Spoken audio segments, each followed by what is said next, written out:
The floor is melting slow like the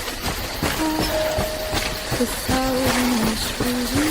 The residents along the West River are talking again tonight about what they call the Phantom Train. Witnesses in Jamaica and Townsend say they saw the outline of an old steam engine rolling across the trestle.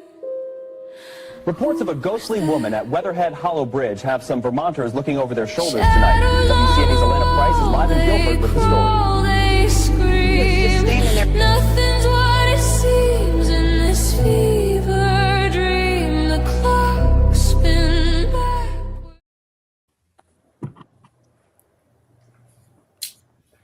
It's been a while since we recorded, hasn't it? I was just thinking about that. Feels that way. 10 minutes ago, weren't we talking about being too stoned to record? Did we forget a week? Did we skip a week, Rick? All my worries allayed. We took some time off because of an investigation in Brookline, but we're coming back with a home run tonight. Oh, yeah, you're on Zuul. Hi, guys. Zuul with us. And a quick question, though. In your profile, I saw that you're not a dom of a bondage. Do guys actually message you? Like all the time, almost like every other day basis. I get somebody who'll be like, "Can you step on my face?" And I'll be like, "It says I'm not a dom. I know it says Dominatress of Demons. There's a reason for that." My friend Gino, he is a clever wordsmith. He gave me that little nickname, and we've decided that that makes me the overseer of purgatory, which is, of course, Ohio. So I'm here for your moderate amusement. You can't have too much fun, because then it would be heaven. And we don't want you to be too miserable, because then it would be hell. So, nice and in between there. Mediocre entertainment. It's where I'm at. Well, that's my gig, is mediocre entertainment. Not dominatrix. No, not dominatrix, dominatress. There's a difference in wording. There's a difference in the wording. The tress is more of a title, like duchess and princess and dominatress. See? It works. It works. Works better if you're high, but it works. Not to say you might not want to stomp somebody's face in, maybe. Once in a while, I do feel like stomping somebody's face, but do I want to do it for money? No, I would rather do it for free. Yeah, make it fun. For mediocrity. Right, for the sake of mediocrity. I will lightly place my foot upon your face. You know what? I think we've had it wrong the whole time. We've been going for trying to do, great and wonderful things. We should have just been going for the middle ground. Aim from the middle. It's easier. You don't got no expectations of greatness. If you fail, well, yes, you're still in the middle. It's like a C. Yeah. C isn't bad. Parents will tell you shoot for the moon, and then if you miss, you'll land among the stars. Just shoot for the dumpster. Yeah. If I miss, I land in the parking lot. It's not so bad. Probably better than the dumpster. Less trash. Yeah. So you live in the purgatory hell. I live in the middle of the Bennington Triangle. Well, you do? Where do you live at? I live in giving away. Guilford, Vermont. Oh, okay, Vermont. So you guys, how's the weather there? So if there was a purgatory in the north, still trash, right? Yeah, Vermont. You're experiencing lake effect snow at this time, which is whiteout conditions that are like paper. You can't see anything. So it's like undrivable conditions right now in Ohio because it is the. Is it from snow or from smog? What is it? It's from the snow. The snow is so bad here because of Lake Erie. Erie does some trippy shit. Every time I hear Ohio, I just think of the song "Down with Ohio," "Swag Like Ohio." And I think of my kid in the memes. There's so many songs written about Ohio. Ohio's an interesting place to live. I'm not originally from Ohio. I'm originally from Nebraska. Okay. Well, that's even different. So Nebraska's like boring compared to Ohio. It is so boring. There is nothing there but corn and cows and a lot of sky. The only thing I miss is the sky. So there wasn't even Ohio, there's a ton of trees and you can't see the sky. Let me guess. The ghost didn't get to you until you went into Ohio.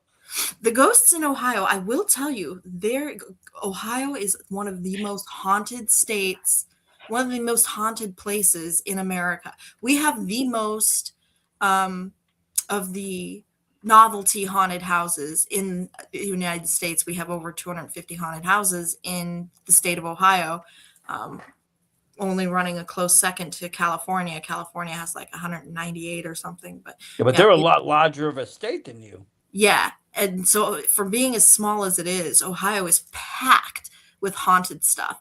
So packed with haunted stuff. It's amazing here. It's meant for me. I was meant to be here. I definitely came here by fate. I have a strange story behind how I came to be here that involves the Fairport Harbor Police Department.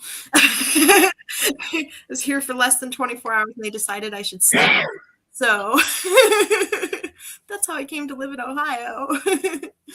But yeah, originally I'm a Nebraska girl, which makes me a little too friendly and outgoing for Ohio. Ohio people think I have 3 heads. Well, you got horns. That's close enough. I have 3 heads, but I keep them in the closet at home. I don't know how they know. It's like they can tell.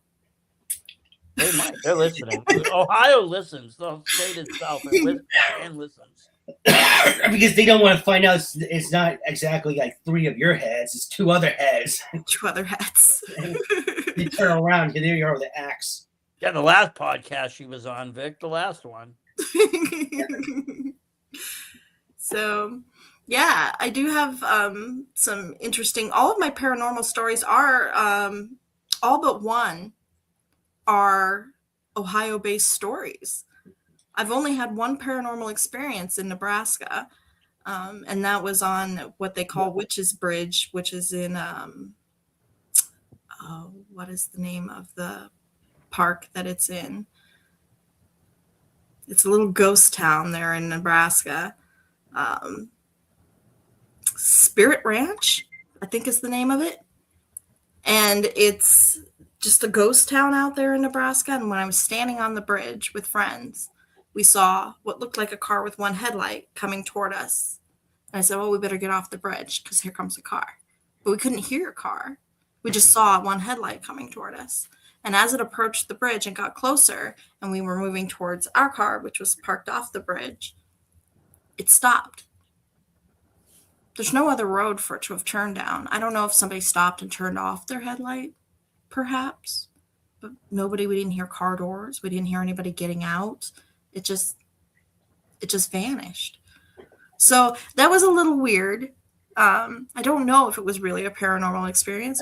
Somebody just parked a car, but when you're 15 years old on a haunted bridge in Nebraska, you think it's a paranormal experience. So we freaked out, ran, got in our cars and left. Yeah, then you look back at it and you're like, well, maybe I overreacted.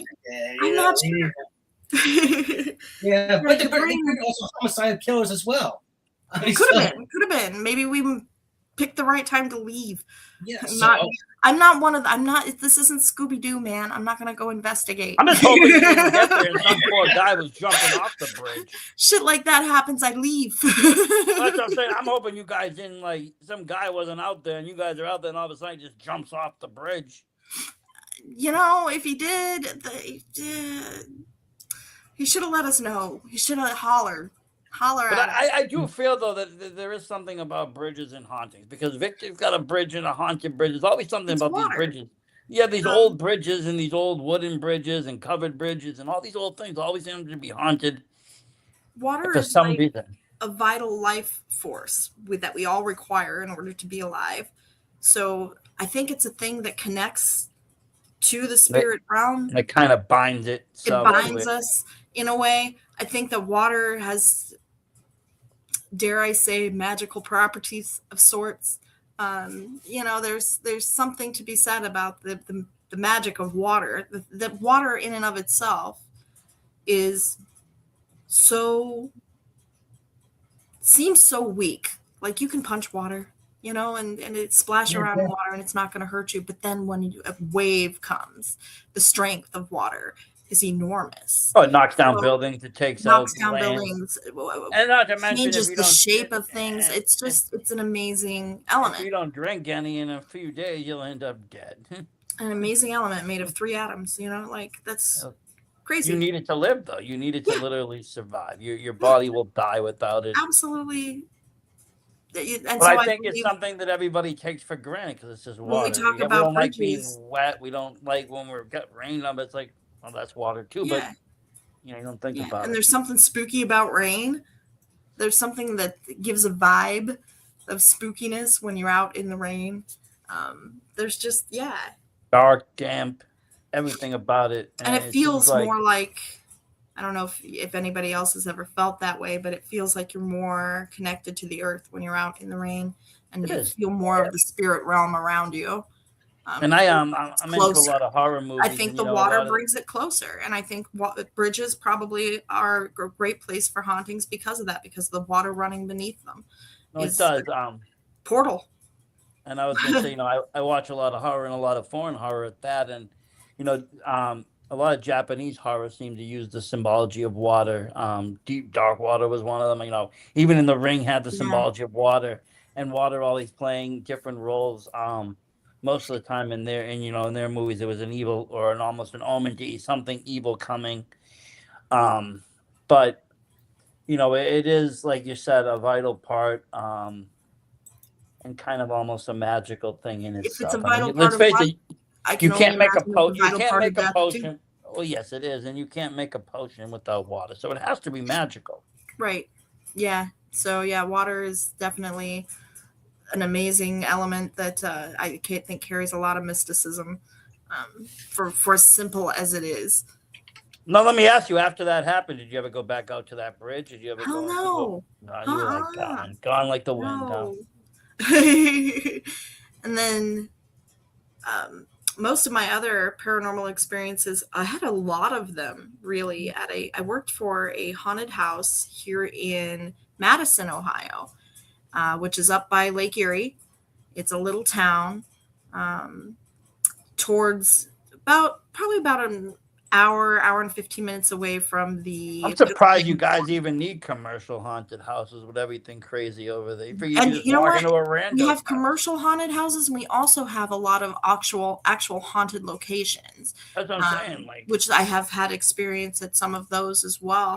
But we have a ton of actual haunted locations that are more like you go there and do ghost tours and things like that. And then we have the haunted houses that have the paid actors in them that are paid to jump out. that's kind of reminds me, like I live near kind of like about 40 minutes from like Salem, Mass, which is known for their witches Right. and witch trials, and it has a lot of haunted places out there. But then it Yeah. has, kind Oh, of a I'd love to touristy go to thing going. Salem. Salem Well, is like anytime you're on my out, bucket come list. out. We have a horror fest that comes out every year out there. Last year was cool. Ashley Lauren from Hellraiser came. It was a lot of fun, but no, it has that kind of same feeling where you get that, but then down the street there's a couple of regular haunted houses that got the actors and makes it scary and brings in the lesser crowd that might not want the paranormal screams. Right. Some people are a little too scared of the realism of paranormal experiences, or they just don't have enough belief in it to even give any credence to what they do experience. If they are there, they're like, it was a wind. No, definitely. Maybe it was the wind. It very well could have been, but maybe it wasn't. And either way, you'll have those people who are diehard, like ghosts don't exist, and they'll have way more fun at a fake haunted house than they would at a paranormal experience. Yeah, but So, they're the same kind of people that prefer slasher movies over, but for a little bit paranormal of films. both, for the listeners out there, if you go to Regal Vineyards Haunted Winery, they'll love that little shout out in Madison, Ohio. They have a little bit of both because it is one of the first wineries that was ever built in the state of Ohio, in that area. And it has some haunted history. There were some deaths on the property. I'm not going to spoil it because I think they tell a little of the history on the grounds there. But there's been some deaths on the property, and those people are rumored to be haunting the house. It's a very, very old house. It's a century home. It is done up as a haunted house. So you go through and it's got, props and haunt actors who pop out and scare you. But I worked there for 5 years. I worked as a costumer, but I also had my hand in the pot doing set design and set building. And when nice. I was working on the house in the summertime alone, when I was working on the house alone in the summertime is when I had a lot of the experiences I had. I've also had experiences while the house was open and running. So I've seen a few movies like that where it's like haunted houses that are commercially haunted. that But then house they're is like physically incredibly haunted active. and like That is really one of the crazy most things active happen. places I've ever been in my life, where there was some of the shit is old house noises, but a lot of the things that happen in that house are undeniably, they have no explanation. They have no scientific explanation. I'm a registered nurse. I look for science. Yeah. I did not find any like scientific reasoning. There was this corpse smell, this horrible smell that would happen by the stairwell. And we would go down and check the sewer, the sump pump, to see if that was the cause. And it wasn't the sump pump. And then you'd come back upstairs and it would be gone, just gone. Like, yeah, I mean, if something was dead, that ain't going away. Let's just yeah, say if something an died animal there, died, that's you going to would stick kill it. around. So why did it come and go? So there were a lot of the passing death smell. And that happened a lot in that house, in various rooms in that house. There were a lot of, sounded like somebody was in the other room. And so you thought somebody pulled up and came in. And so you'd go into the other room and be like, hey, Mark or Debbie or whoever. And there was nobody there.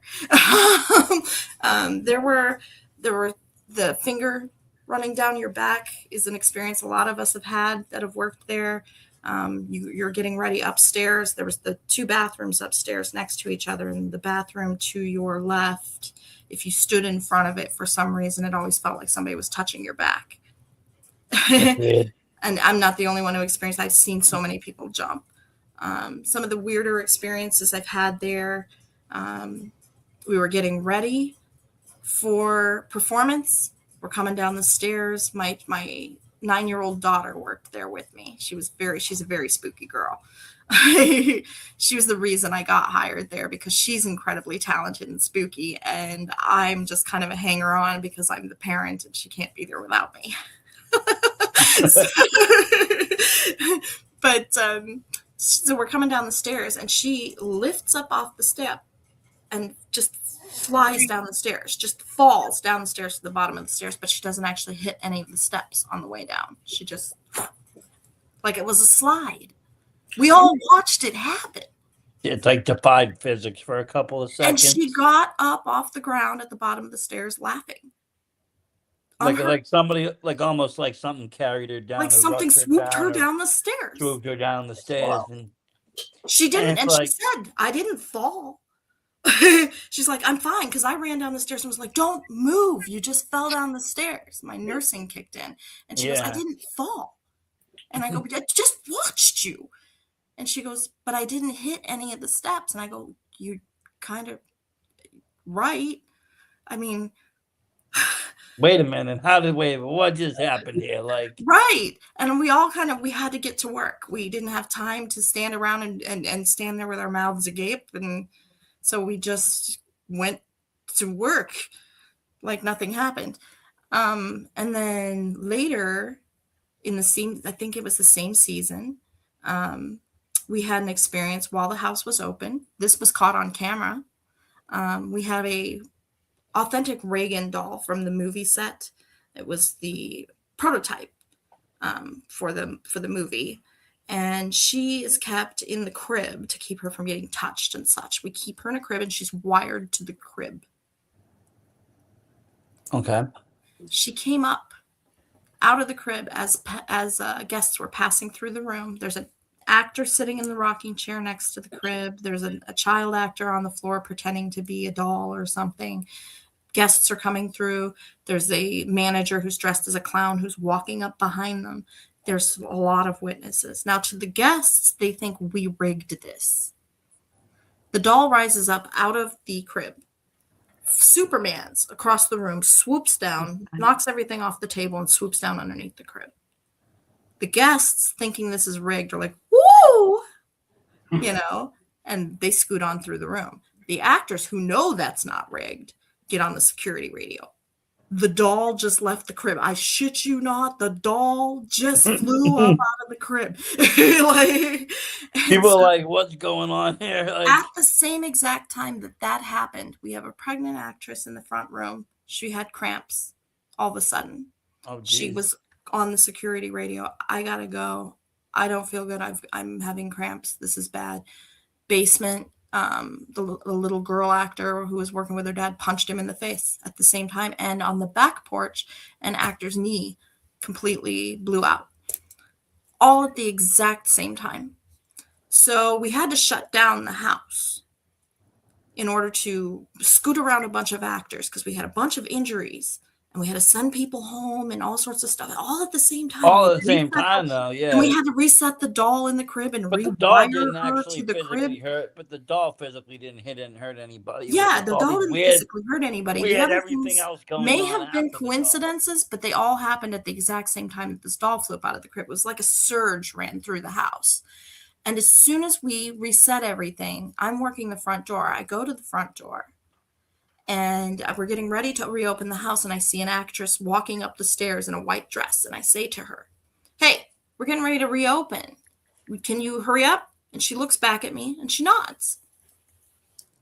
I think nothing more of it. I wait 10 minutes. She doesn't come down. I send another manager up to look for her because I'm like, we've got to open. She's got to get back in her scene.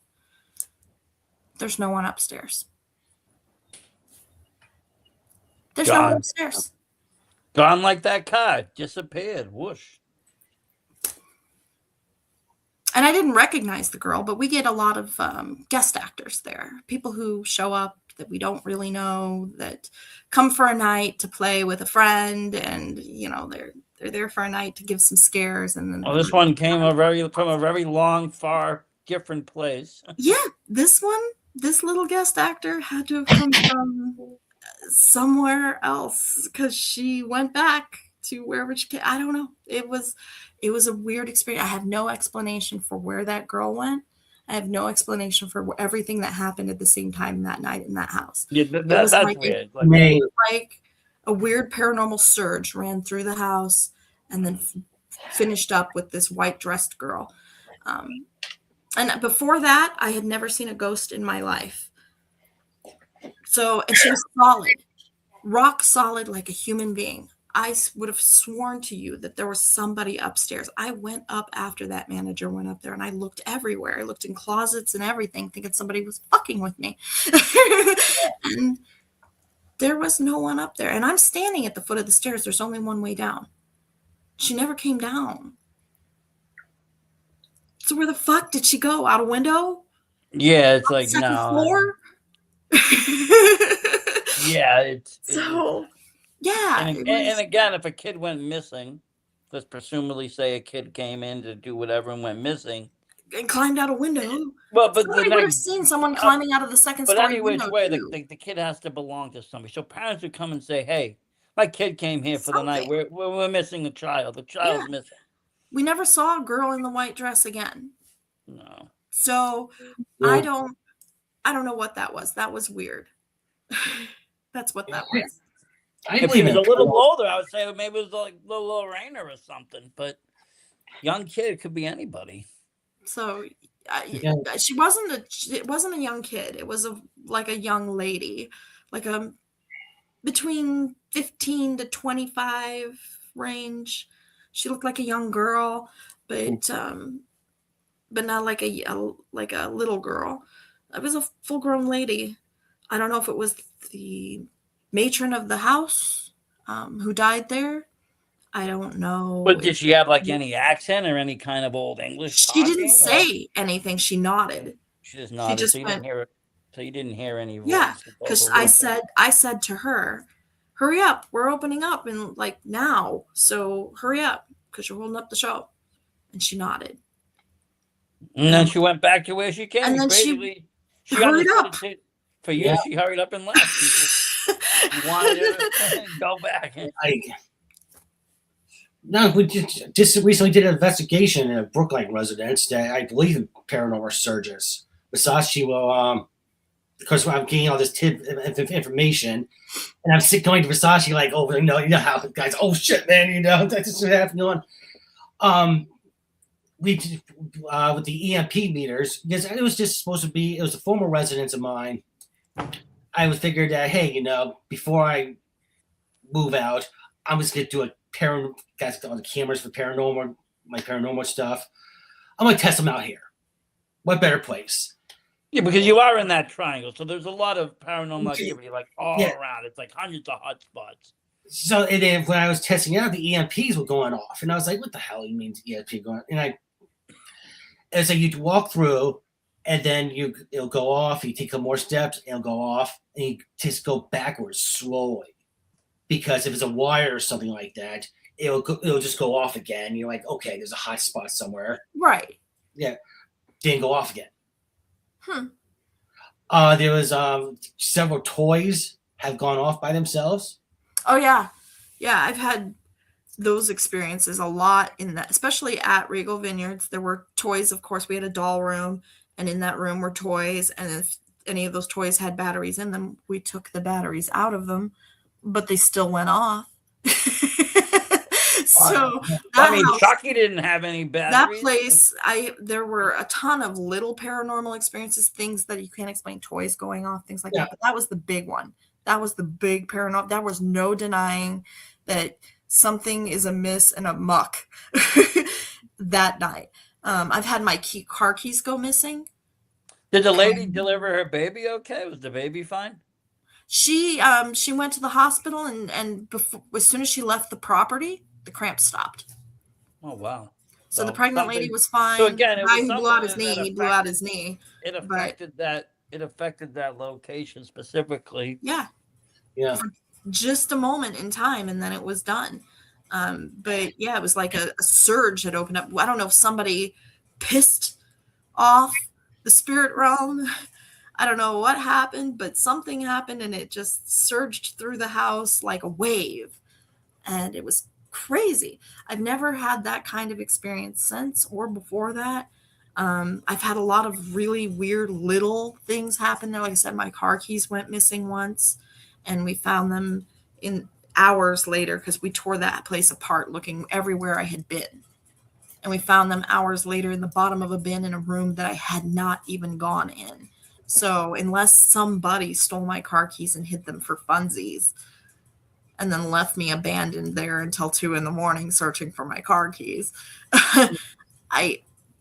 So there's no other explanation, no other weird way. Yeah. You could have went in there and dropped in, could have done. We had pop cans in a cooler that all of the brown pop cans were empty, unopened. But the like Sprite and the Mountain Dew still had stuff in them, but the brown pops like Pepsi and root beer were empty. So whatever it is likes brown pop. And that happens anytime you leave stuff there overnight. Really? If you leave beverages there overnight, we've left stuff there overnight, because you're working there, you put stuff in your locker or whatever, and you come back and it's like, my Pepsi is empty. And is it physically opened, or is it it's unopened? An unopened empty Pepsi can that's now empty. No holes in it. Have you opened them up and tried to pour it out to see if there's anything inside? There's nothing in it. It's clearly empty. Yeah. So there's probably a small collection of empty pop cans there that they were like, just it's unopened and empty. Yeah. And like, it's weird. Like first one or two, you just go like, okay, but when it goes to, it's like the toys in Brooklyn. Yeah, but you would know when you're buying them at the store that they're empty. You would say, "Oh my god!" Like if it was a manufacturer, then you'd be like, "Okay, well, this is light." It was a 12-pack, It's like you could tell that the cans. But you would think when you brought it to work, you would notice. Yeah, but not all the cans. Carrying an empty can, cans. and it wouldn't happen again and again and again. You see them multiple times. multiple times. It's like the Multiple toys. times. It's like it's 1 or 2 times. All right, manufacturer. No, these are common occurrences. These would be more common occurrences there at Regal Vineyards. Is the stuff like the empty pop cans, the lights flickering, and the lights going off. Too. Like you said, like the dark soda, the root beers and the cola is gone, but the price of the ginger ales may be left behind. Exactly. It was very specifically odd. Just all sorts of strange little things. You'll be looking for something you can't find, and you'll say it out loud, and you'll be like, "Damn it, house! What did you do with my socks?" Well, I mean, do you think you'll some turn of these around spirits, and they'll be there in the middle of the floor? How'd they get in the middle of the floor? There's no way I didn't see them there. I've been searching and searching. It's just things like that were constantly happening. You'd put a nail in the wall to hang up a picture. And you'd reach down to pick up the picture and look up, and the nail's out of the wall. I mean, you think some of these spirits that are lingered behind or staying behind or around have kept some of their human traits or have kept some of their human preferences to the point that they do prefer certain things, or they do act, some of their actions or replicate actions that they were doing when they were alive, personality traits, etc. We've had a lot of paranormal investigators come into there and talk to the spirits there. Some of them said that the spirits do not like that it's a haunted house attraction. They don't like the changes that have been done. So that's why they give us kind of a hard time then when we're doing those changes, putting the nail in the wall and they're pushing the nail out, having a performance that night and they're throwing things around and causing people pain. Worse, kind of like poltergeist, when they there's definitely I would say there's definitely poltergeist activity in that location. But nobody likes to be exploited. I think with the spirits, humans, whatever, if they think they're being exploited or used for financial gain, you're gonna enrage spirits. People want respect, regardless of what they are now. Right. And they are the owners there are very respectful of the spirits there. They are like, they don't taunt them or anything. They try to do as respectful as they can. We all speak to the house when we come in. We greet the house. There's a culture there that is very much so about respecting the house and I mean, you have to respect these things. I mean, look at things like the Annabelle doll. People stopped respecting it. Brought it around the country and all sorts of misfortunes. When you made her into a sideshow attraction, she started to cause trouble. The Warrens didn't care that people saw her. They wanted people to, be educated, but it was supposed to be in their museum, which was in their basement, not dragged across the country. Somewhere safe. Not a circus sideshow attraction. And what happened? People started dying. People started getting sick. I was supposed to actually go to that. I was supposed to go the next day in Maine, and like I said, I was there at a convention the day before at a different horror convention, and all of a sudden tornadoes popped up in my area, another area in Maine. This year, and nothing bad happened at Scarefest this year, even though Annabelle was there. A friend of mine was able to go and see her. I did not go and see her because I saw Robert the doll down in Key West. I heard that's even worse. I heard he's really deadly. He's so creepy. There's just this weird vibe when you walk into the room, and there's something weird about that. That doll is weird. He's so weird. I did all the proper asking, thank yous, and because I wasn't about to fuck around with bad juju and fight. I had enough bad luck of my own. I don't need additional bad luck by fucking around. No, you don't want to fuck around. You don't want to fuck around and find out. Especially with this shit, because you do hear about it, and I do believe. I mean, these people were valid paranormal We've had investigators. some paranormal experiences in our own home. I had a roommate who came to live with us, and shortly after she came to live with us, we started having problems with the house. Plumbing was literally falling apart, like coming apart. And we had the electrical box was sparking, and at one point both of these things were happening at the same time. And she was complaining of things falling off the walls and falling off the shower and hitting her in the head. And she sounds like she was bad luck. She brought it with her. So I have a friend, and I have to tell you a story about the friend. So side story, in order for you to believe what my friend had to say.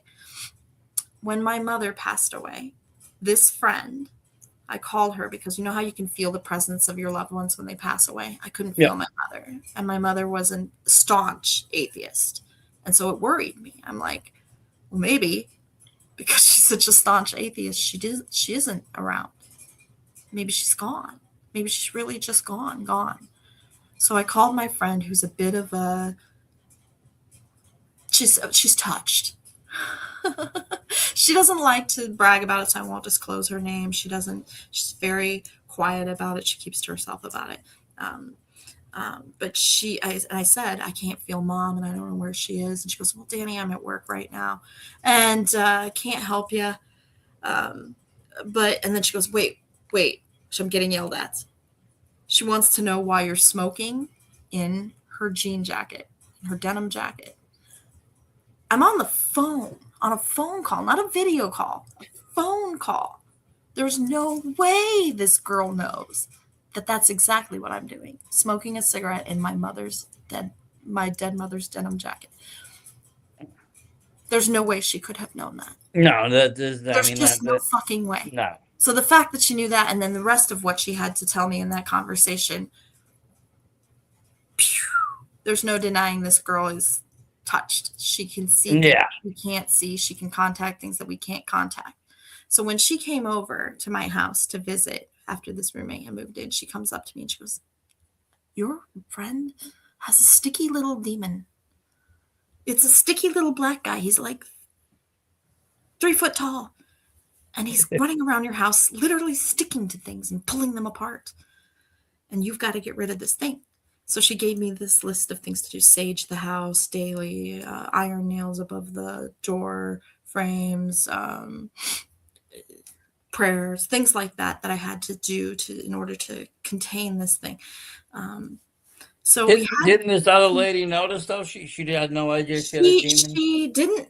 She thought it was just bad luck or other people or ghosts. She blamed it on my dead mom. She was like, your dead mom threw a shower bottle or threw a shampoo bottle at me today in the shower. And I'm like, my mom's never set foot in this house. She died before I moved here.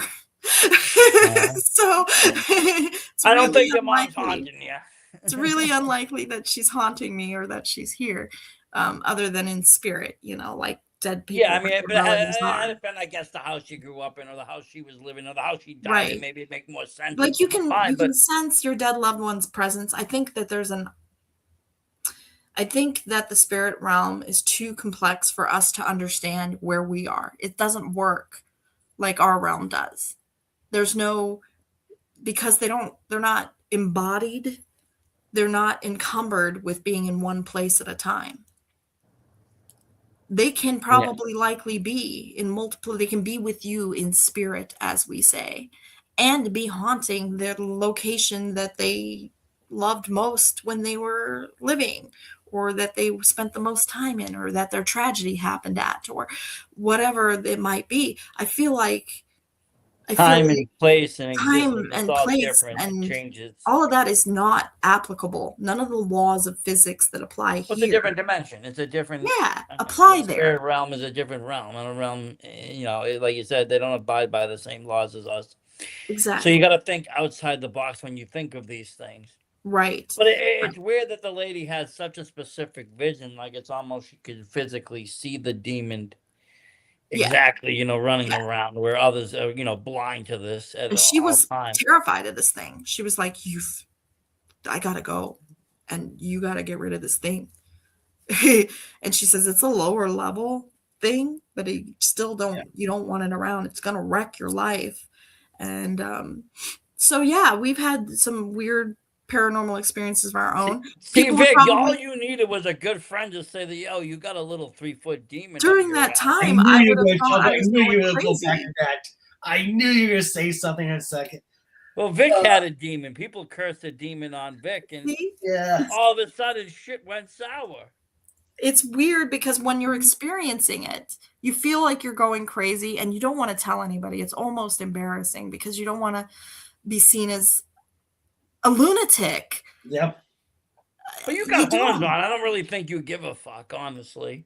I'm wearing horns. I probably don't really give a shit if Yeah, I'm exactly. a lunatic. But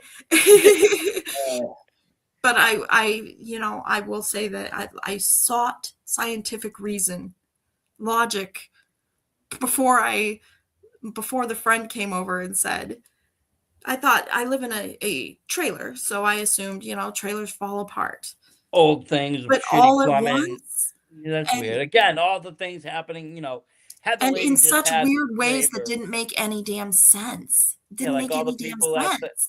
at the haunted house, you know, all happening at once. It's Yeah. too many coincidences at the same When time. things happen all at once like that, it's too many things for it to just be chalked up to just a bad day or bad luck or.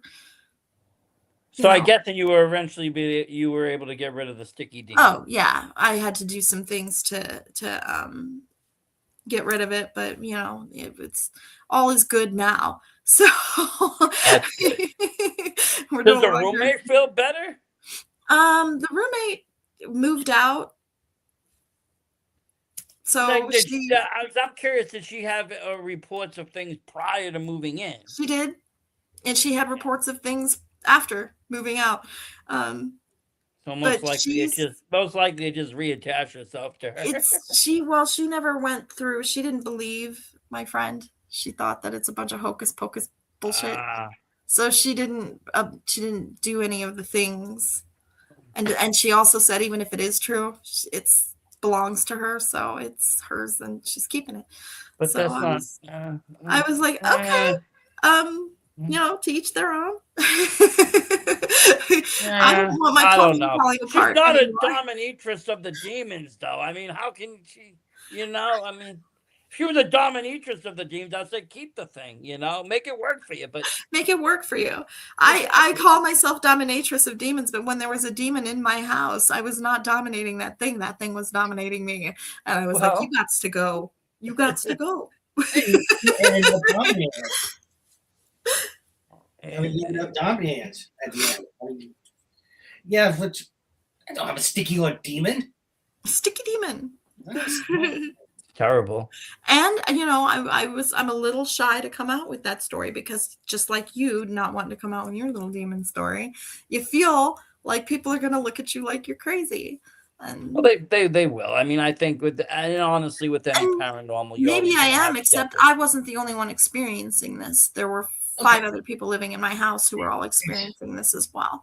I mean, the only demon curse, whatever. These are the facts of what happened. Around the middle of May, probably beginning of June, around that time, like I might be off a week or two, fucking sue me. We were gonna do what we used to do inside professional wrestling, New England wrestling. We found out there was like a group that in Rhode Island, they had pedophilia connections, and we were gonna go spill the beans on it. And then I was given a threat about, you know, if I don't shut my mouth, or they're gonna curse me. Now, at the time, I was spiritual, but I didn't have any sort of awakening or anything yet. So I was just kind of like, you don't have samples of my hair or anything of mine, so send you worse. Aired the episode.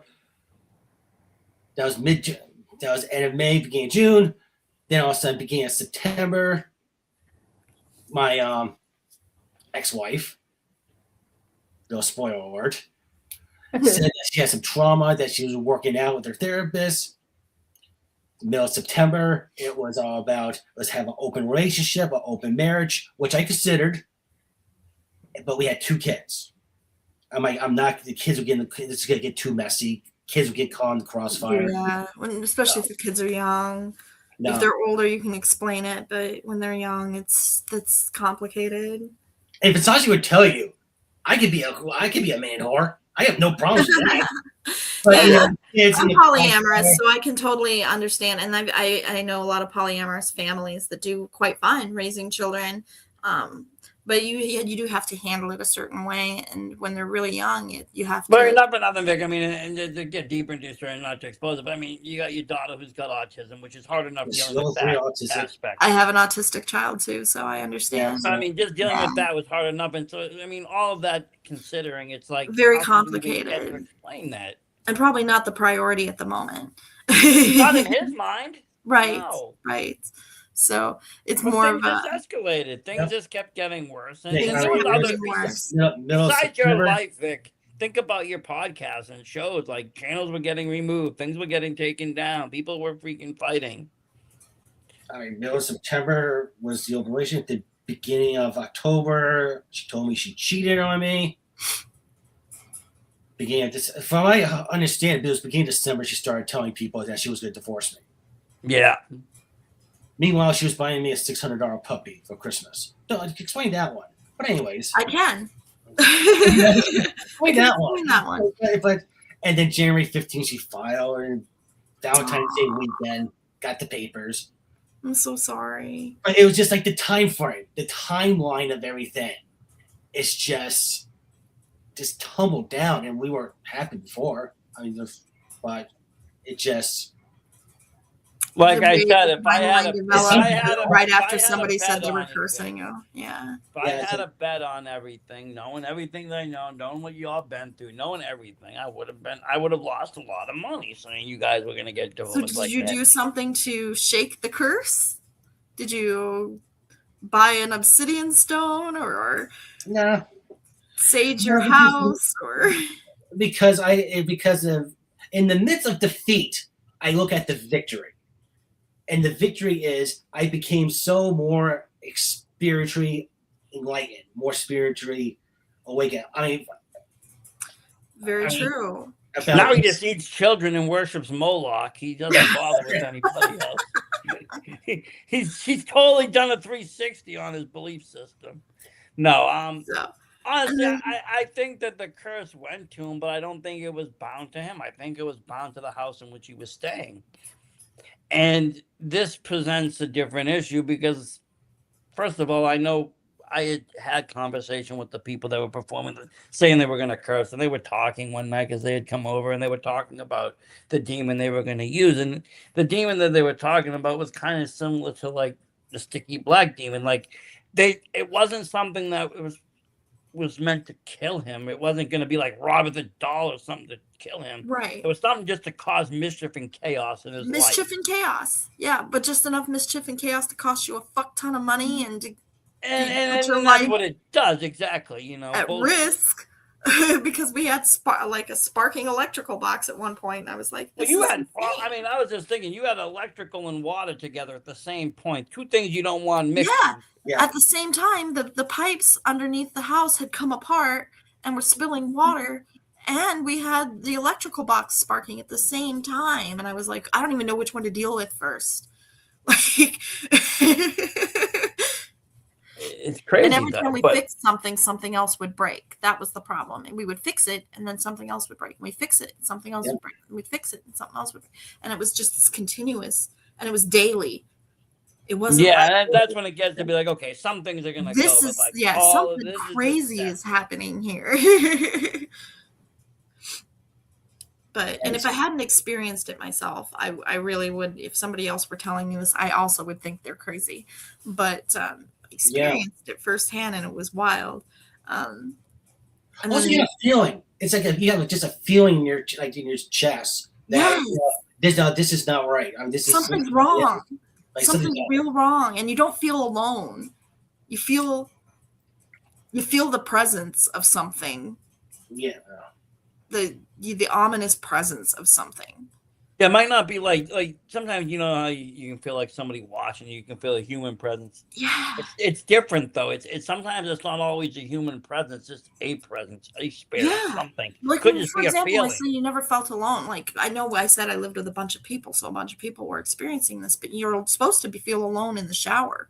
You're in the shower and it feels like someone's in the bathroom with you. Yeah, that's weird. Why? There's no one in here. And the friend who was complaining that like the shampoo bottles being thrown at her, You know, and I'm like, she's not alone in the shower. This Well, thing. no, obviously not. I mean, if something's getting thrown at her, I mean, and But yeah, so again, that was a weird paranormal experience that I had. And That would be great during divorce hearing. Yeah, Your Honor. You see, she's a sticky possessed. demon. She's a sticky demon on her. I mean, come on. She's possessed right now. So Come on. I motion that anything she has to say be dismissed because she has a sticky demon. That's going to go over real well in court. That would be great. I'm already a guy going. We're not there yet. Hey, but then if you bring the EMP out and she starts beeping like crazy, at least maybe you get half a case. We're not there as a society yet where we completely accept and understand the paranormal to where we can actually bring it up in court. They did try, though. There was that court case where the guy said he was possessed. Well, yeah, there was. That. But I mean, so they have tried that in court. The problem is how many killers or serial killers has used Satan or the devil as being their reason for killing when they're just not really talking. Once they are evaluated for mental illness, it turns out to be mental illness for them. And that's the problem. But then everything gets turned into, well, they were just devil worshipping or this or that. It's like, no, not really. They believed in something, but it wasn't what you're thinking, and it wasn't in the name you were thinking, and it's not connected to anything that you're thinking. Actual Satanists don't worship anything. Most of them are atheists, exactly. And even the ones that aren't, and there are a few that are theistic. The devil worshippers, they might be dangerous people. But no, even them, they have their limits of what they do. It's not about sacrificing and children. Again, exactly. It's about other things. It has nothing to.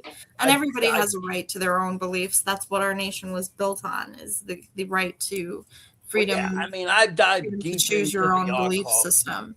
Yeah, and I'll die on that hill. I think it's incredibly important that we all are allowed to believe in what we feel most relates to ourselves. But isn't this been like almost part of like the downfall of I would think human understanding or comprehension? I mean, I talked to you earlier, you had the witch trials, people believing in something different, people believing in alternate medicine, people believing in alternate ways of living, in alternate energy, in alternate. Fair enough. I never really thought about it that way. And it's the same thing, it shuts us down. People become demonized, devil worshippers, put to death. Okay, that's fine, but their practices get silenced or made evil. I think education is important. I think people should be, instead of shunning something that they don't know about, shunning the unknown, they should educate themselves on it and try to, Well, that's what makes the unknown known. If you educate yourself, it's not such a scary making world. Making the unknown more known, I think, makes it less scary. And then you're less apt to behave reactionary to those things because you understand them a little better. Yeah. And then the only other paranormal experience I had, my daughter had with me, which was really strange, was we were going down the freeway and we came upon a motorcycle accident. And the girl was laying on the ground. The paramedics were there. They were trying to help her. They're on the ground next to her, trying to help her. Her head was cracked open. You could see brain material on the road. She's still moving, and her arm is coming up, and she's trying to touch the brains, and they're trying to move her hand down so she doesn't. And there's what looks like, to me, her twin standing behind the ambulance at the bay doors watching this unfold. She's dressed the same. She's solid. She looks just like the woman on the ground. There's no second motorcycle nearby, but I still, in my brain, my rational brain goes, that's got to be her twin. She was riding on the back. She didn't get hurt. It's a miracle. It's got to be her twin. But as we're passing by, the twin says to me, and this is something that also makes me sound crazy. The twin says to me, in here, not out loud, I'm laying on a lighter and it's very uncomfortable. It's in my left pocket. Can you have them please take it out? Oh. Such a weird and specific message to think that to hear someone else's voice in your head saying that, and to Yeah. just I can see if it was something surely like my more crazy like, hey, imagination did not generate this. And my daughter sitting next to me said, "Are they going to move her off the lighter?" I didn't say this out loud to my daughter because I didn't want my daughter to think I was crazy, but my daughter said out loud to me, "Are they going to move her off the lighter?" And I was like, "So you heard that too?" And she was like, "I see her." And I was like, "Oh, okay. So we are definitely seeing what we, yep." And again, I called the special friend and was like, "What the hell is happening? Am I seeing dead people now? Is this going to happen to me all of the time? What's going on?" And she goes, "No, you were just in a vulnerable state of relaxation that allowed that person, and that person was in a state of trauma and needed to find somebody who was receptive. And you were receptive. And you probably weren't the only driver passing by who saw that same apparition.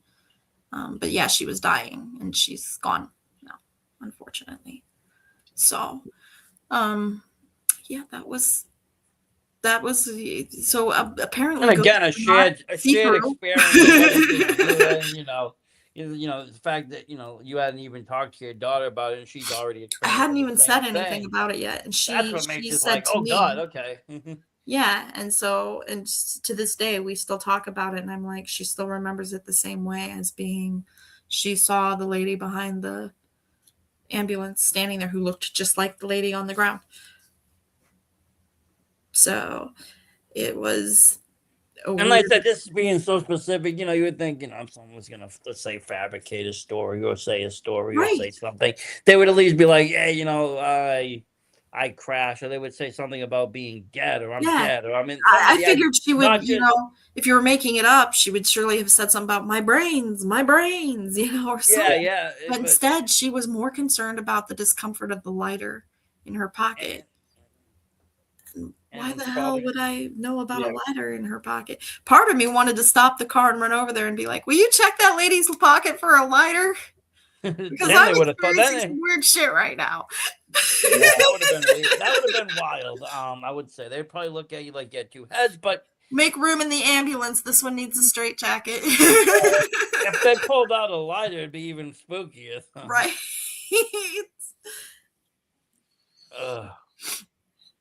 But I mean, that's creepy though. That's wild. It was really creepy. It was a creepy experience, and it was that moment in time where she was passing and she didn't know it yet, and she probably was very confused and disoriented and didn't know what to do, watching this scene unfold in front of her, and just could still feel her physical body's discomfort,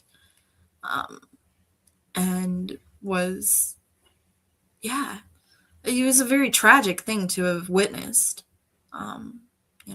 All due respect to that woman's.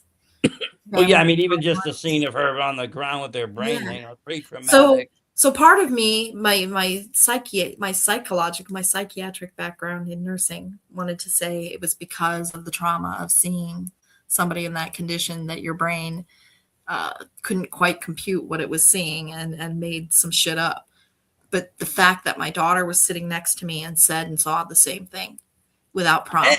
And just in the same phrase, too. It wasn't like... Exactly. She mentioned the lighter, and the lighter was very specific. She mentioned the lighter. She mentioned the nobody lady. audibly... There was no audible sound out loud about this lighter. Yeah. So it was very weird. There's some energy, some force, some spark to start the whole transaction. I mean, it kind of just like all of a sudden it just came in your head like, I don't know. Something had to cause it.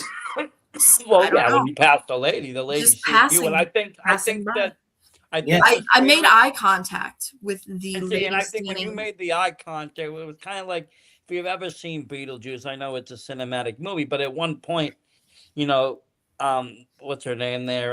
The girl, she makes eye contact with the ghost, the people that died in the house, and they see each other for a second. And she's like, that girl saw me. And she's like, no, nobody can see it. She's like, no, that girl saw me. And I think when the spirit can recognize that somebody or in the human form can see them, it's like, Well, wait a minute. Either they're another spirit or they're much in tune to what's going on. And it's kind Yeah. of like that. It's like, And I'm just really grateful that I don't see ghosts all the time. Thank well, that'd be goodness. scary. I mean, I don't. I'm not a medium. I'm not as sensitive. I've gone into haunted locations and not seen a damn thing. One of my dear friends owns the Madison Seminary, which is rumored to be incredibly haunted. And I go into the Madison Seminary about once a year, and for paranormal investigation for fun.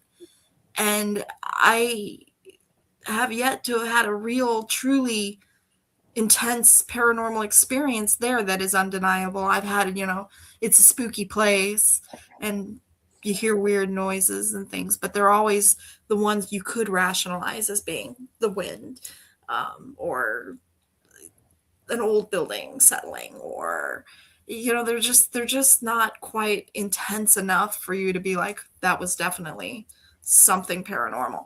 But so those several experiences I've just told you, yeah, I mean, I would the ones that I was like, there's you, no denying that these were weird experiences that I can't come up with a better explanation for, other than that there's some sort of paranormal activity that I had an experience with. I mean, unless you're totally just batshit crazy, but then I might be. And maybe it's intermittent batshit craziness. That wouldn't explain your daughter. That wouldn't explain the other 4 people. It wouldn't explain my daughter. It wouldn't explain the roommate. It wouldn't explain so many other things. Yeah. And I think crazy would be a great excuse, though. I think at some point your good medium friend would be like, yo, listen, there's nothing going on. You're just crazy, man. Batshit. And she's not afraid to tell me when I am just batshit, too. So, but you feel that way any which way. I mean, even talking paranormal, because there's a whole bunch, like I said, a whole bunch of people that just don't believe in it. They don't understand it, or they don't want to understand it, or they don't believe in it. Right. They can deduce it all down to some kind of a mental illness, whether it be schizophrenia or a psychoticness or drug use or something else. Yeah. We watch Ghost Files. I don't know if you're familiar with that show, but Ryan Bergara and Shane Madej, and they are wildly entertaining. But there are people like Shane Madej out there who, no matter what they've experienced, will never, ever give credence to any sort of paranormal explanation. They just won't. Well, I mean, in some ways, it's hard to fathom and point around, depending on your belief system, upbringing. Absolutely. Religious beliefs, non-religious beliefs, just everything in general. And if you're in tune, some people just aren't in tune to things. Some people can walk into a cemetery and feel thousands of spirits. It depends on the people. I know a few people that were like mediums, and they walk into places and they have to leave because they're overwhelmed. Right. She gets that way. She gets very overwhelmed. I, on the other hand, have been into dozens of cemeteries for fun, for photo shoots, for just, the fun of walking through a cemetery and checking out the old gravestones. And Lakeview Cemetery out in Cleveland is a very beautiful cemetery. It has the weeping angel, the Hazrat angel. Yeah. And she's very beautiful statue with like weeping black tears. I've still never felt anything spooky or paranormal about the place, other than that it is the presence of so much dead bodies that you get like a weird feeling in graveyards, but it's just that weird feeling that I think everybody gets. But wouldn't that be like walking through any place of atrocity? I mean, I've heard people that have walked through like Auschwitz and have felt really eerie and almost to a sickening extent because of all that hatred that was there. All right. Or any place that just major tragedies have taken place where there's large amounts of life loss. The weird heebie-jeebies. But nothing beyond the weird heebie-jeebies. But people are also drawn to it. People love murder houses. They love to go to them. They love to visit them. They love to experience them. Yeah, it's weird. I don't think it would stop me from buying a house if they told me it was haunted or that a murder had taken place there. I don't think it would stop me from buying it. I think I'm one of the people who would probably be like, "That's cool. That's even better." Yeah, I mean, it depends on the murderer, I guess. I mean, no, I mean, murderers and murdering. And, It's already death. happened. It's Well, yes. unfortunate. It's tragic. It's But sad. it doesn't. It's not necessarily going to equal a haunted house either. Just Yeah, because not somebody was killed, one Yeah, doesn't if there's a equate blood to the stain, other. if there's a blood stain in the middle of the freaking living room rug, they're trying to sell it as is. That's gonna knock a couple bucks off the market price. Well, So that's what I'm some saying. You're things going to that get a good aren't deal. paranormal, but that can't be explained. I had an injury, and this is a Nebraska thing. I had an injury in Nebraska. I went to these old ammunitions factories that are out in the middle of nowhere, Nebraska. And we're country kids. They're about a mile, 2 miles from our farmhouse that we worked at, our grandparents' farm. And we were instructed to go out to the field and shoot the gophers so that we could put the horses in the field and fill the gopher holes and they wouldn't maim themselves by falling into gopher holes. So we're supposed to be shooting gophers, but we decided to go jerk around in the fucking ammunition factories instead. So long story short, we're screwing around in there, breaking out broken windows with the butts of our guns. We're lucky we didn't shoot ourselves, being stupid. But I see this window with a smiley face on it up high. And I grab this piece of rebar that's hanging down and I swing up and I kick it and I break that window out. But I also severed an artery in my leg doing so. So my leg is gushing blood, just gushing like a fountain. I can't feel a thing because I've severed all the nerves. The puddle of blood that was left there on that floor was probably quite substantial. I obviously got rushed to the hospital, got surgery done to repair the torn artery and so on and so forth. I obviously lived. I'm fine. But the point. How do we know? How do we know you're not a spirit? Maybe. The point of the story is, I bet you there are ghost stories about my blood stain because they painted over it and it seeped through the paint. And I mean, obviously not. If you take So I guarantee lumen, you that I am part of a ghost story legend in Nebraska, but the and if kids you tell take each some other luminol, about I the bet blood it shows. stain. If you take some Big luminol, blood it probably still shows up. Yep, they go out there drinking and smoking and doing whatever other naughty shit they're doing in those old ammunition factories, and they tell ghost stories about that blood stain that I left there that for some reason seeps through paint no matter how many times they paint over it. That's the power of Zuul. I mean, So, come on. the power of Zuul compels thee. To be out there saying your name 5 times in a mirror trying to summon you. I'm going to be legendary someday. You just need enough victims. That's all it takes. That's what it is. So maybe I'm already paranormal. Maybe you started that. That's what started it all. Maybe you never even survived the accident. Maybe that's the living how it all paranormal. started. I'm a ghost right now. You guys are having a paranormal Those horns are experience. real. Well, everything's real. What's real anyway? What do we know about what's being real? I don't even know. Half the time, there's nothing real anymore. Yeah, there's nothing really anymore.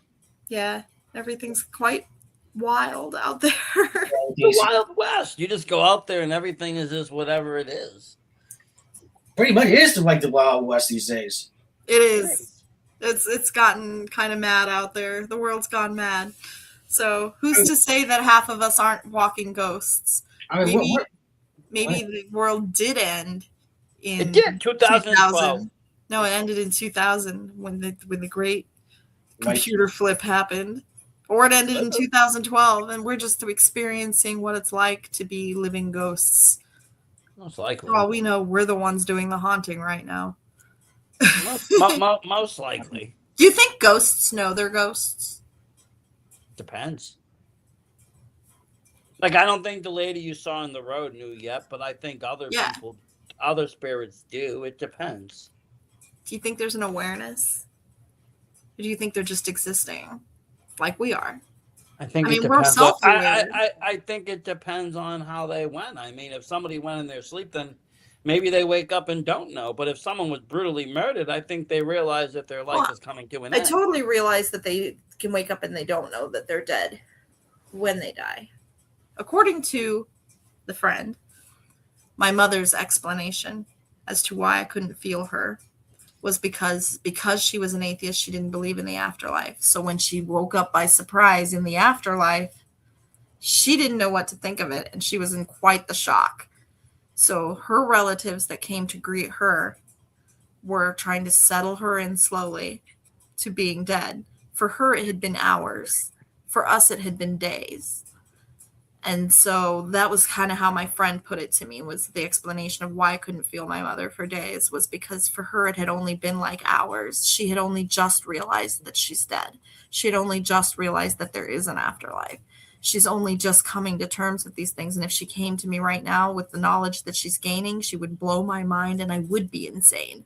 So she can't come to me until she's learned the ropes of what it means to be where she is now in that state of existence, because she didn't have any belief in it. So she was not prepared at all for experience. Anything. Yeah. So that's what her experience, according to my friend, who I believe, because she had some things to say that there's just no way she could fucking know. But then I believe other entities are. Like, I mean, that sticky demon, I believe he's very aware. And that's not the only time my friend has done that. My friend was at the Madison Seminary with us once, and she pointed out to a flat patch of grass. And she said, "What's that building out there?" And the owner goes, "What building?" And she goes, "The one that's underground." And he goes, "How the f did you know about that?" So, because it's not visible and it's not on blueprints and it's not known about, and she knew about it. She says, "I can see it. It's under the dirt right over there. I can't tell what it is, though. Could you tell me what it is?" And he's like, "Oh, we don't talk about that building." So she was like, "Oh, okay. Well, she knows it's there." So like, she's just, when she says that that's what the afterlife is like, I have a feeling that a tendency to believe her, because she seems to know a lot more than the rest of us know and see things that the rest of us don't see. And she feels kind of burdened with that, saddled with it. She didn't ask for that gift, and she would rather just be normal. like everyone else. Yeah, I think there's like one thing, like, I mean, I've been able to experience or see things or be able to communicate and so forth, but I have to get into a meditative state. I have to do some, ritualistic shit. You get yourself into a mindset where you can be, I like don't you have said, any of relaxed. that magic talent. I've tried things like the Ouija board but it takes time. It's not just like a perfect thing. Your mind has to be in a state. But there's people that their minds are just always in that state and it's always turned on. And that is a burden because they're being fed information like crazy from all these different people. They have to actually learn how to block it out. Yeah, so like some of them are victims. Some of them getting murdered. Experience a normal life without experiencing constant barrage of the people are telling them what their stories. People are like, I was murdered over here. I was killed here. I fell here. I died here. Like, there's all this stuff. When we walked with her through the seminary, the Madison Seminary, it is quite haunted for someone like her. It's filled with items from other locations that they put in there to make it more historically accurate, to fulfill the rooms, to dress the rooms. So there's a lot of historical items in there, old dresses and old beds and old mirrors and all sorts of things. And every room we went into, she says, "That's my dress." She wore that dress for years. She loved that dress. And then we go into another room and she'd be like, "This person says they died in here." And the Madison Seminary has quite a history. If you look that up, it was a hospital. It's been a jail. It's been a multitude. It was an all boys pastor's school. So it's been a multitude. It's had a lot of. It's lived many lives, and it has seen not many good lives either. It seems. Yeah, some of those lives were quite tragic. Some of them were not. And like, there's a drunk in the drunk tank in the basement. There's what used to be the holding cell for what used to be the sheriff's office there, when the sheriff's office was there. And so it was the drunk tank. And there's a drunk in the drunk tank. He may have very well passed away drunk in that drunk tank for all we know, but he's kind of silly. He says some silly shit and he tries to play games with people who are sensitive. So my friend was down there and having this kind of back and forth with the guy in the drunk tank. She was like, "I don't believe what you're showing me," because he was showing her some things that weren't legit. And like blood coming from the walls and stuff. And she was like, "Meh, that's some magic trickery bullshit. You're just fucking with me." And then he was telling her things too, and just saying weird stuff like chicken salad, stuff like that. He was just, we wound up nicknaming him, I think, Chicken Salad, because he was so goofy. Just weird. Yeah. So goofy. He was probably goofy in real life and remains goofy in his afterlife. And bless his little soul for bringing some humor into the mix. I hope that I'll be half as goofy as a spirit someday. Haunting people and making them laugh would be where it's at, man. Coming into the room and making a fart noise. You know. Who did that? Then you smell the dead body. It's like, what the hell? Right. Was that me?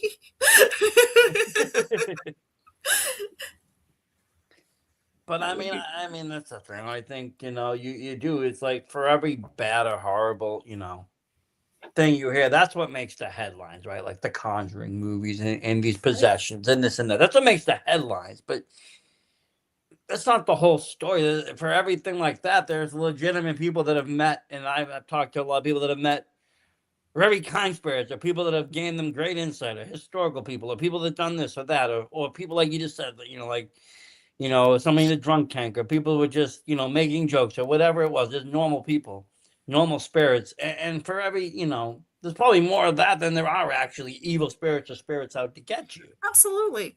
I'm sure we're absolutely surrounded by just average people, average spirits. I also believe animals probably have a spirit. I believe in the notion that they have spirits too. There's definitely something that moves them. You can see it in their eyes. There's something. All energy. Yeah, all energy. And I believe in that. See, the scientific part of my belief in my spirituality is energy can't be created or destroyed, right? So it's being regenerated. It's being recycled. It goes somewhere. It goes somewhere. It's not up to us to understand where it goes, but it goes somewhere. My great question and curiosity is, does it go somewhere as a whole? Or does it go somewhere as particles? Well, I think you answered some of that in your beginning when you were talking about, could a spirit be in, one place at their favorite haunt, but be with a loved one all at the same time? And in your particle theory, yes, they could be spread in multitudes of areas because they are a spirit. There's no limit to their size. A spirit doesn't have a limit. They could go like this, or they could blanket a city. Right. And they could be paper thin. They could be smaller than paper thin. There's why there could be millions of spirits right around us right now. We don't know what the size of them are. We don't know that. We don't have nothing to measure that. It's like the weight the tiniest form of spirit, like when people say they see orbs, or do you think orbs are just dust balls? I think that they can change. I think spirits have the ability to become orb size and move around, or become the size of whatever they want. It's just a matter of, again, we don't understand this because we're stuck in human bodies. We're bound. We're bound and how by they present everything. themselves. Do they present themselves as solid figures, which has been my experience, or do they present themselves as shadow shapes or orbs? Or I think that transparent figures. I think it's more solid when they present themselves, because I think that the notion of them being more translucent or hallucin is more of a Hollywood factor rather than a freaking true factor. I think a lot of people. Been my real experience to see. And I think a lot of people that have seen the spirits have seen them in full form, flesh and blood. This is a real person, and then realize after, like, what the hell? Standing there, and then they're not there. Yes, and a lot of the real people that I've talked to, that have done even paranormal investigations, will say the same thing. They're not going and seeing, like the librarian from Ghostbusters all floating in the air. It's not really like that. They look like real people. Sometimes they're reenacting things. some parts of Hollywood have gotten that right. You know, you'll see movies where there'll be like a traumatic event will keep on a cycle, and sometimes spirits won't know they've passed, and people will be on that cycle, that time Ghost cycle. was one of those movies that kind of stuck true to like what it must be like to be a loved one who's passed on and stuck around to watch your loved one crying over you and so forth. The movie, Yeah, Ghost, that was Patrick Swayze. Yeah, yep. that was a good one. No, it was, I you know. think it's like it's the energy. It's like goes also when it wants to for us to see it, other than it's in a cycle because of traumatic experience or whatever. It's just in ways that we cannot apprehend. It's just it's such a. It'll be totally foreign to us to understand the true form of Right. a spirit at least. But see, my question is more of, well, how does something, you know, or is it even possible? But you know, you speak of, you know, spirits, yes, ghosts, yes, this and that. But we talked earlier about demons or evil, malevolent spirits. What causes that? What causes something to change into a negative energy? I think that good and evil exist in tandem in all states of being. There are good people and there are evil people. So I believe that there are probably spirits that are much the same. When we pass through this existence and into the next, the content of our character probably remains similar in whatever after experience we have after this. If you were a primarily derogatory person during your entire existence here, you're probably an evil spirit. Yes, but there's like, okay, but that I get all that, but then you hear of things, and even, you know, demons itself. Then you get into stuff like, does heaven and hell exist? And are demons really from hell? And well, no, but you like even, you know, you would hear things being like, you know, about demons and that the fact that they never actually walked in human flesh. They were never humans to begin with. They weren't spirits. They weren't someone that passed. They were entities of something else. That's quite likely. And that's kind of where the Warrens kind of believed in, like, you know, these things were possessed, but they were never a human form. They were never a little girl trying to get back in their body. It was a demon that was never felt what a human felt. And then that goes to jealousy, else, you know, the jealousy of never having been human. Well, yeah. But then there's that whole hierarchy thing. Like you said, there was a sticky demon, there was a lower tier demon. Well, what makes them lower tier compared to the next? And how do they raise rank? And there's a whole thing of that, too. It's like, right. You know. And do they raise rank, or do they just stay that way because that's their existence and that's what they're meant to be? And that's what they have to be. And it's like, you know, you've heard stories in read books and Dante's Inferno and this and that. But right. You know, a lot of it, this is literary, and it's not really, you know, actual depiction. Or maybe it is. Maybe some of these people have vision. Who knows? Maybe they knew something, and in their time they would have been put to death to say they knew something. So instead, they wrote works and said they were works of fiction. Well, I do believe in that case because, you know, I mean, like I said, the witch trials and other people, you know, you had people like. They were saying the world was round when others were saying we're flat. They would have been put to death. They would have been considered crazy, put in asylums. Right. Many of our most gifted artists are probably touched in some way or another because they're in tune with something. Even some of the musicians, I feel like they get their inspiration comes from somewhere beyond us. Beyond this existence, beyond this experience, because you can feel it in music, for example. Yeah, when you're talking about music is such a collaborative experience.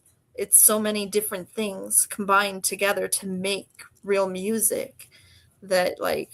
But then sometimes you ask an artist, why'd you write that song? They'll be like, oh, it just came to me. Well, did it come to you, or was it given to you? Was it handed to you by a spirit? Right. Right. Like, so yeah, I believe that I'm very spiritual. I'm not religious, but I'm very spiritual. I believe that there's something greater. I'm agnostic, so I believe there's something greater than us.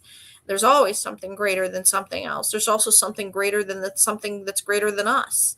But There's it's not. always a bigger fish, man. I just believe that we're too stupid and small and infinitesimal to understand, and we don't need to. It's not necessary for us to know. It's too What's self-destructive for us to know. I right? think humans can't Well, understand or fathom certain things without We're not destroying capable of that themselves. level of understanding. Well, Our brains aren't equipped for that. We're equipped to experience what we're experiencing right now in this existence. Some and of to us make aren't the even most equipped for of this that. existence. And until we do make the most of this existence, our energy doesn't rise to the occasion to experience the next. The problem is everybody stays in low vibration. Everybody's in a miserable mood. They got to raise their vibrations up and ascend to the next level. At least be able to understand or comprehend something else. And you're never going to do that thing on low level. Try to learn. I think the moment you start learning is the moment you start dying. Oh yeah. Yeah. And if you're continuously learning and growing and changing and evolving, then you are, I think, enriching your spirit as well and your energy, the energy that you bring, not just your energy that you will carry on, but the energy you bring to life, to the room, to other people. It changes and evolves and is made better by that growth. And that is what leads ultimately to the next level. That's my crazy spiritual thoughts on these things. Is that's how it goes. It makes sense. Yeah, it makes sense. Yeah. Anyways, we blew up the time limit. We did. Wow. Where can people find you on social media? People can find me on Facebook at Zuul Dominatress of Demons, spelled O with a little apostrophe, demons. They can find me on. I want to promo this. I have a calendar. Nice. So we talked about my modeling. So there's me. It is a not safe for work calendar. I have a limited number of copies available autographed. You can hit me up for those. They're $25. Then they also have them available on MagCloud. You can actually just type in Zuul and it'll bring up my calendar as well as my last year's calendar and I think some issues of the magazine that I'm in with Gorgeous Girls. You can find me with the Gorgeous Girls at events that they attend. I don't attend all of them, but keep your eyes peeled because I do show up at some of them. And you can find me I have a Patreon as well. It's only Zuul. And you can Google that one. I can also, I don't know if we add any links to this when we do this, but yeah, if we add links in the comments or anything like that. We can do all that. I was going to say, I would like to invite you at some point. I'm everywhere, man. I'm running Purgatory. It's my shit show. I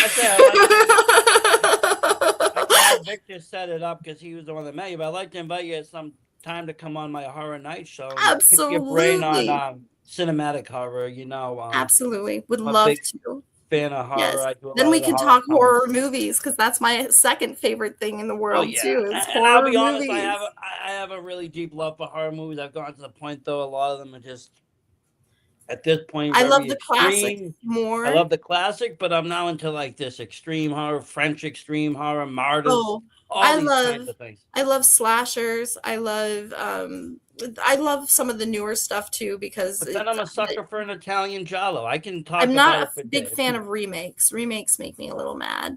Remakes don't. No, remakes. That's not where it's at. But I'm not a fan of remakes. But I I like like the exploitation originals. films. I like good old exploitation. And I used to work at a Blockbuster Video, so I worked for 10 years at a Blockbuster Video, so I have a lot of movie experience in my knowledge. Wasn't that long, but I worked at Hollywood Video and Blockbuster Video, and man, those are the do I days. miss Video Blockbuster. Hey, Blockbuster fam. Blue shirt. I still have my card and tag somewhere. I've lost all my Blockbuster shirts. It makes me really sad. I still have the name tag that says Zuul, though. So, in closing, that's where my name came from, is from Blockbuster Video. We had a manager that called when we were liquidating. So she was a liquidation manager, and she called and I answered. Thanks for calling Blockbuster. This is Danny. How can I help you? And she said, oh, hi, Dana. And I said, there's no Dana, only Zuul. Oh, I'm so sorry. I misunderstood. So Zuul, how are the sales? You know, so she kept calling me Zuul for the phone call, which was funny enough. But my next paycheck came to Zuul. Oh. And it was a hassle. I had to contact HR and be like, so I've worked here for 10 years under my real name. And now you're calling me Zuul. So then after that, I just started answering the phone as Zuul. Well, at least the Ghostbusters didn't sue you, right? That's where Zuul comes from. I just took it up and was like, fine, I'm Zuul. And Well, at least you're a god, right? Right? You're always, if anybody asks, you're always a god. Always it was say predestined. Yes. That's great. Wow. Quick side note, I will put together the Brookline footage to present this week. Oh, great. I went through that this week, had some kids situations to take care of for the past 2 weeks, so I had to take care of family first. Absolutely. And I want to thank Zuul for coming on, and thanks VSW Thank you for having me. This was really fun. Of course. I'm looking forward to visiting with you guys again on the next podcast. And like, this was great. Thank you so much. Thank you. Thank you very much, and thank you everyone for listening and watching. Good night, everyone. Good night.